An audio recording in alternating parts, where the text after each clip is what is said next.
In this video, we'll look at how you can change the limit reservable bandwidth on a Windows 10 or Windows 11 computer.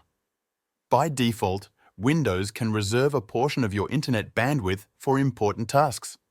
This is usually around 20%. Windows uses this reserved portion for updates and other high-priority tasks, so they don't get interrupted if your network is busy. Let's walk through the steps to change this setting. First, go to the search bar on your desktop.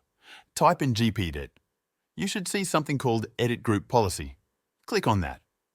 When the local group policy editor opens, look on the left side of the window. You'll see a list of folders. First, double-click on Computer Configuration. Now, double-click on Administrative Templates. Next, double-click on Network. Inside the Network folder, find a folder called qospacketscheduler and double-click on it. Now, look at the right side of the window. Find the setting that says Limit Reservable Bandwidth. Double-click on that. A new window will open. Here, you'll see three options: Not Configured, Enabled, and Disabled. By default, it's set to Not Configured. This means Windows will reserve 20% of your bandwidth.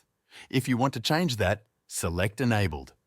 Once you do that, you'll see a box that lets you choose the bandwidth limit. This number is a percentage, so if you type in 20, Windows will only reserve 20% of your internet bandwidth.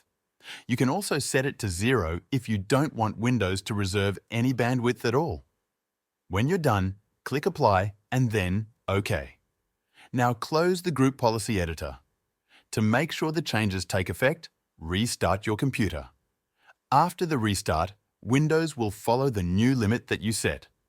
This is helpful if you want to get the most out of your internet connection, especially if you have a slow or limited plan. And that's it. You've now changed the limit for reservable bandwidth in Windows 10 or Windows 11. Thanks for watching.